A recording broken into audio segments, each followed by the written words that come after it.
Antes de explorarmos as pinturas da Pedra do Letreiro, é importante entender o contexto que envolve essas obras. O Nordeste conta com grande parte do patrimônio cultural nacional. As pinturas rupestres são como verdadeiras janelas para o passado e revelam não somente as habilidades daqueles que as criaram, mas também suas crenças e rituais, assim como práticas cotidianas, como a caça de animais, sobretudo no que se refere aos povos indígenas. A Pedra do Letreiro, aqui no sítio Capoeiras, foi cadastrada pelo Instituto do Patrimônio Histórico e Artístico Nacional, IPHAN, por volta de 2012, sendo datada pelos estudiosos como do período pré-colonial, ou seja, antes que os colonizadores portugueses chegassem ao Brasil. Apesar dos desafios para garantir a preservação dessas pinturas, nessa jornada pela Pedra do Letreiro, queremos testemunhar não somente a persistência dessas pinturas contando histórias de uma era esquecida, mas também a visão da própria comunidade de capoeiras sobre elas. Desejamos que, com isso, possamos aprender com o passado e garantir que essas obras-primas da pré-história continuem a inspirar e ensinar as gerações futuras, assim como garantir que a população entenda a sua importância na construção da nossa própria história.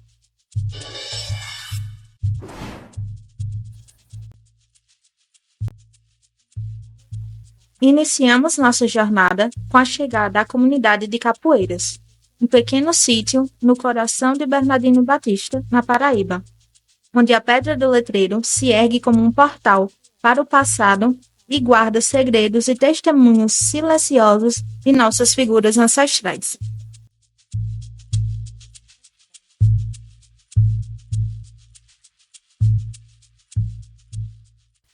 Ao chegarmos à comunidade, encontramos com o senhor Gilberto, morador de lá, que se dispôs a ser o guia e nos levar até o local. O caminho até lá é uma trilha íngreme com vegetação densa e que é bem conhecida pelos moradores, mas que pode se tornar um desafio para aqueles que vêm de fora. Caminhamos por cerca de 15 minutos até chegarmos ao local da primeira pintura. Os traços na superfície da rocha parecem representar o desenho de uma família, embora estejam bastante apagados pela exposição prolongada ao vento, à chuva e à luz do sol.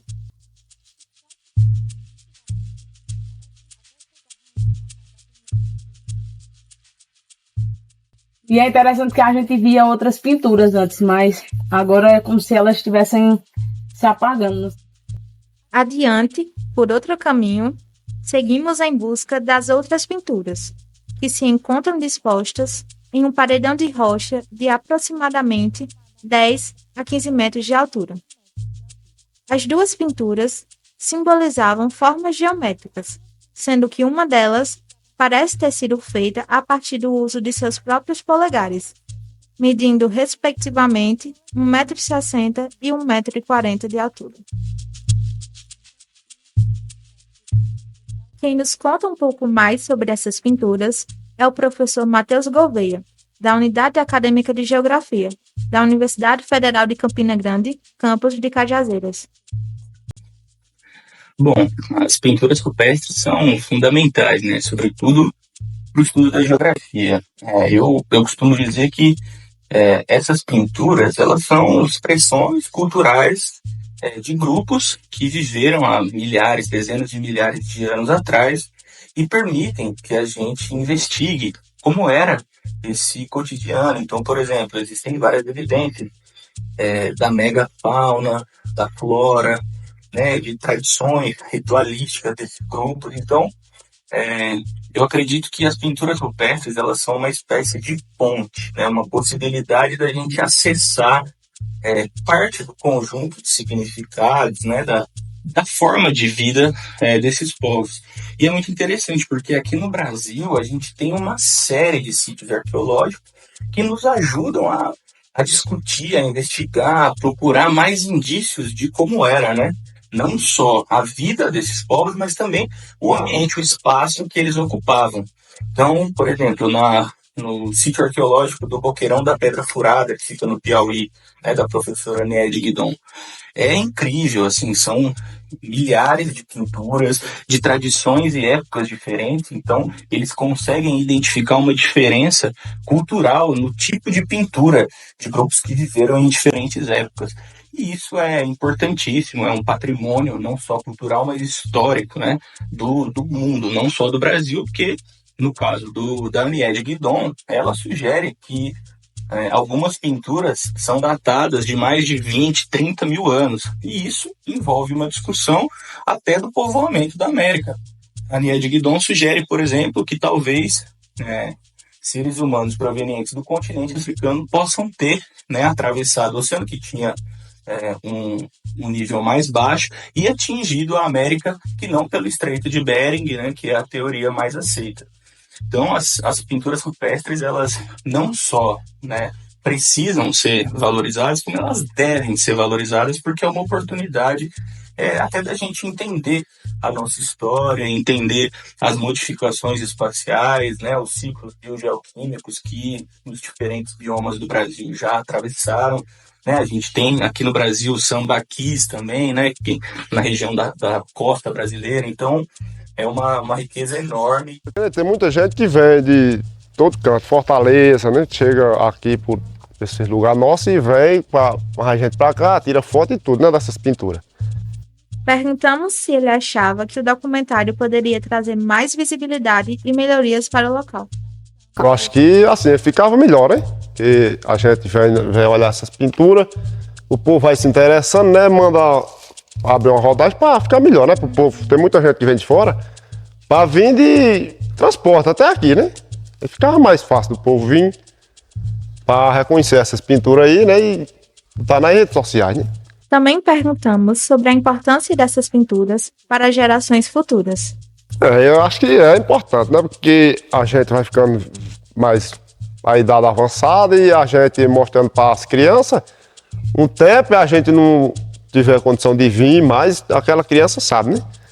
E pode vir mais qualquer pessoa que chegar para vir olhar isso aqui. Você sempre traz as pessoas aqui, então isso é gratificante para a gente saber que tem alguém do local que se importa com isso, que quer preservar isso. Com essas pinturas também, né? Com essas pedreiras, a gente não pode chegar, tem que abrir, né? Porque tem essas pinturas aqui, o cabo quer um canto limpo, que é para todo mundo chegar e perceber que tem, né? Então, a gente parabeniza você, Gilberto, por essa atitude, né? Porque não são todos os moradores que têm a visão que você tem, né? De preservar esse espaço cultural.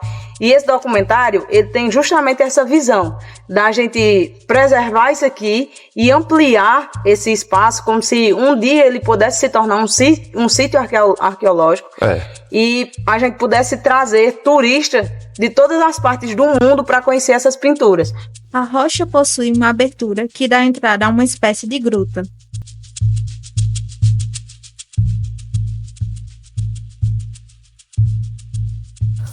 O senhor Gilberto nos conta sobre a existência de outras áreas de pedreiras ainda mais impressionantes, mas que são pouco conhecidas devido às dificuldades do percurso.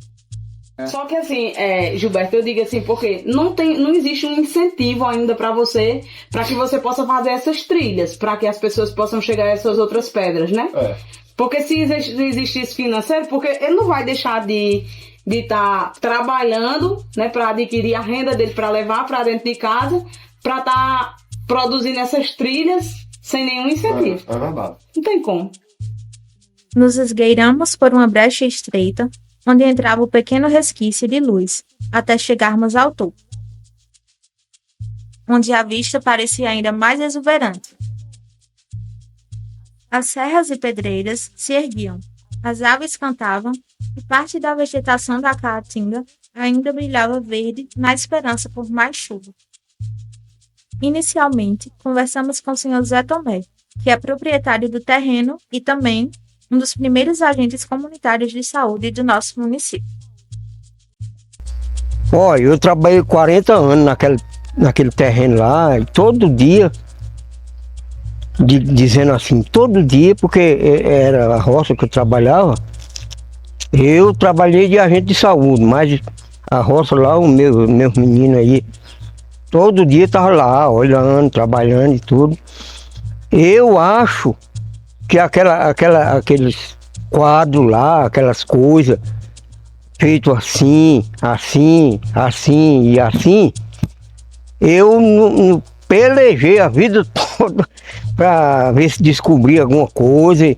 Veio muitas pessoas, até gente da Alemanha, veio ali, olhou aquilo ali, mas nunca a gente conseguiu descobrir o significado daqueles letreiros.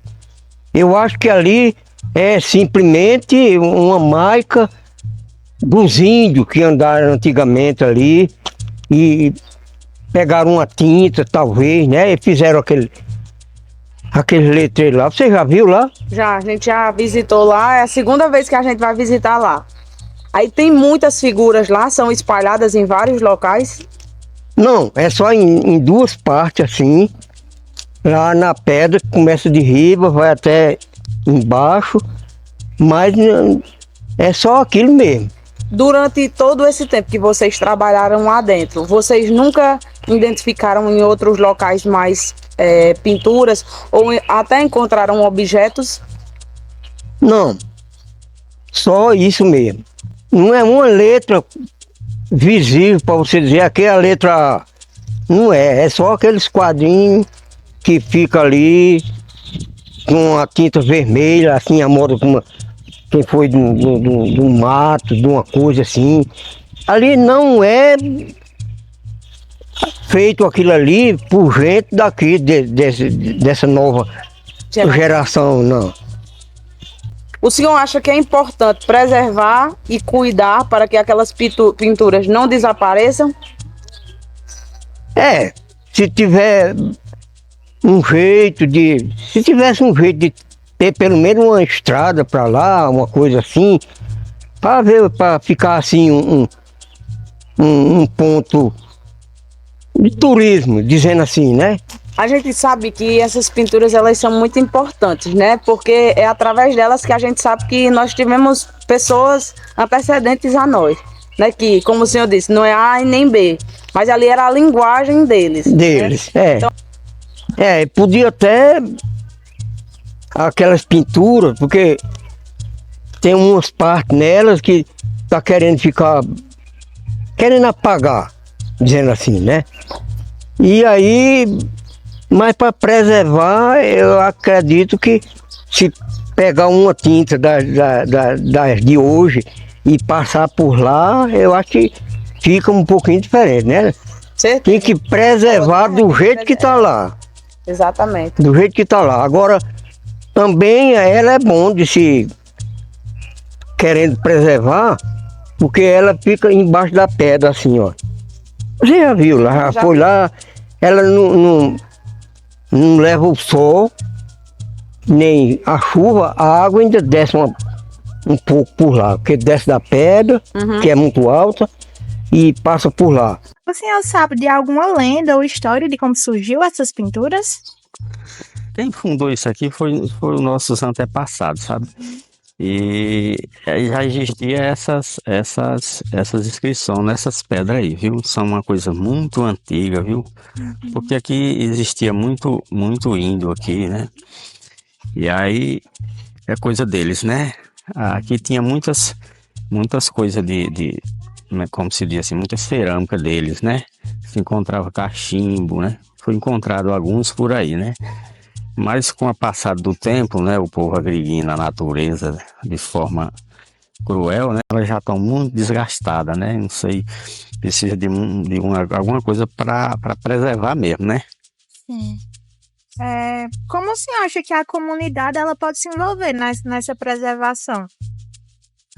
Eu acho que deve ter um trabalho de conscientização, né, para que eu acho que precisa ser bem preservado aquilo lá, o município tomar de conta, né? Eu acho que é importante, né? Tomar de conta para preservar, fazer algo lá, para ter uma história, né? Na verdade é uma história já, né? Existe alguma iniciativa, o senhor acha que poderia existir, de turismo sustentável aqui na comunidade? a partir dessas pinturas? Pronto, tudo depende da iniciativa das pessoas, né? Inclusive da gente, né? E do município, né? Junto com o prefeito, secretaria a secretaria, né? Para explorar essa cultura que a gente tem, né? Como é que o senhor percebe assim, a importância de transmitir esse conhecimento para as crianças, para as futuras gerações sobre isso? Pronto, eu vejo assim que as crianças da gente, elas já nascem, já. Pronto, eu tenho uma pequenininha aqui, já estava falando que queria ir para lá, né? Por quê? Porque a gente vê que elas estão interessadas nisso e a gente tem que incentivar. Essas pinturas é uma coisa que só tem aqui, que elas são motivo de orgulho para vocês aqui da comunidade? Olha, eu me sinto honrado por ter nascido aqui, criado aqui e que tenha aqui, porque na região só existe aqui mesmo, né? Então eu acho muito importante e eu admiro, sabe? Por mim, a gente tem que preservar, viu? E é uma coisa histórica, né? Então isso faz parte das primeiras gerações e que a gente tem que preservar para não esquecer, para não morrer né? Não morrer a cultura, né? Deles, né? Não existe mais nenhum deles aqui, né? Porque acho que o único que existia por aqui já tem uns quase 50 anos que faleceu, né? E foi pegado um deles aqui, né? Com a mãe deles aqui, né? No tempo que meu bisavô chegou por aqui, foi pegado. Eu ainda lembro o nome dele, chamava Pedro Álvares, e que era conhecido aqui como Pedro Bonito, certo? Ele morreu aqui, era um descendente dos índios, foi pegado ele e a mãe dele aqui, né? O senhor sabe de qual tribo eles pertenciam? Alguma coisa assim? Eu já vi falar, mas era desse povo aqui, acho que é esse povo aqui dos Guarani mesmo, né? E do Rio Grande do Norte aqui, né? Essa mesma aqui, até porque somos perto aqui, próximo, né? Aí quando foi explorando, eles fugiram pro Rio Grande aí só ficou essa ainda aqui, com esses filhos dela aqui, né?